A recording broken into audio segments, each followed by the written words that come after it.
Assalamualaikum warahmatullahi wabarakatuh. Saya Khalid Hanafi, guru bimbingan dan konseling SMA Negeri 1 Ponorogo. SMA Negeri 1 Ponorogo adalah sekolah unggul yang hampir 100% siswanya melanjutkan studi di perguruan tinggi, baik perguruan tinggi negeri maupun swasta, termasuk di antara sekolah kedinasan. Inovasi layanan bimbingan konseling ini saya beri judul pedoman teknis memilih jurusan di perguruan tinggi. Layanan bimbingan konseling umumnya yang terutama terkait dengan rencana selanjut umumnya terkait dengan beberapa pertimbangan, mulai dari analisis bakat minat yang dimiliki siswa, nilai dan potensi akademik, termasuk diantaranya prospek studi atau prospek alumni di jurusan tersebut itu sejauh mana. Yang sering terlewatkan adalah apakah siswa setelah selesai studinya nanti mendapatkan pekerjaan dan karir yang bagus di kota besar, berpenghasilan tinggi, tidak sebanding dengan keadaan real orang tuanya.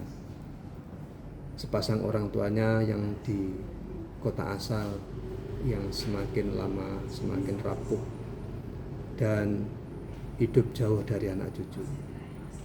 Atau ada siswa yang akhirnya harus resign dari pekerjaan yang bagus hanya gara-gara harus kembali ke kota asal untuk kembali mendampingi orang tua mereka yang semakin lama semakin usur. Dengan inovasi ini diharapkan kesenjangan antara cita-cita dan harapan orang tua di masa tua nanti bisa sinkron, sehingga nanti tidak ada lagi cerita-cerita yang tragis seperti saya di atas itu terjadi lagi, sehingga antara siswa, antara anak dengan orang tua itu akan menjadi harmonis dan berkah bagi kehidupan mereka bersama. Mekanisme dan langkah-langkah ini melibatkan 3 pilar, yaitu orang tua, harapan-harapan orang tua di sana terdata semuanya, termasuk obsesi dan cita-cita siswa, termasuk guru BK sebagai seorang mediator.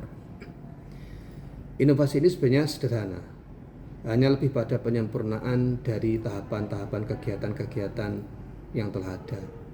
Seperti tadi kita sampaikan tadi, asesmen bakat minat, potensi akademik, prospek lulusan program studi tersebut, termasuk berkehidupan di kampus. Yang itu semua harus diberikan sentuhan atau diberikan penyempurnaan yang saya menganggapnya harus diawali dari pondasi yang awal. Diskusi dengan orang tua dan penajaman pada bahasan, misalkan begini. Apakah orang tua setuju putranya nanti setelah lulus kuliah itu bekerja di luar kota? Yang akan dilanjutkan dengan pertanyaan lanjutannya.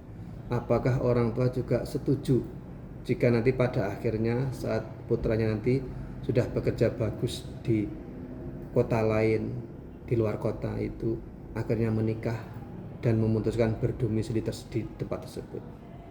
Nah, ini jawaban dari pertanyaan-pertanyaan pondasi tadi itu sangat penting dan menjadi pijakan utama dalam menentukan rencana selanjutnya yang akan datang. Jika inovasi ini diterapkan dan bisa diadopsi oleh teman-teman sejawat guru BK se-Indonesia, tentu akan menjadi jembatan yang sangat ideal bagi kepentingan kedua belah pihak.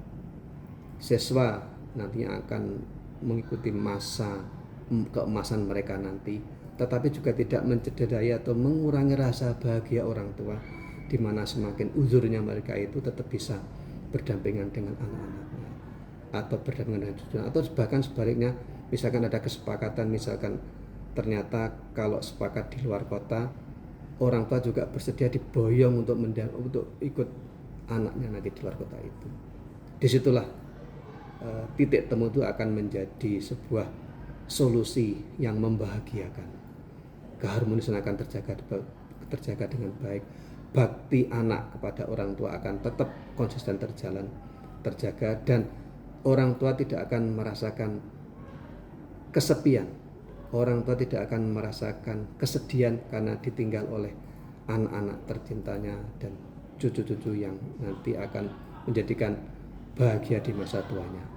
Terima kasih. Semoga inovasi ini bisa diterima dan diadopsi menjadi kesuksesan bagi generasi mendatang. Assalamualaikum warahmatullahi wabarakatuh.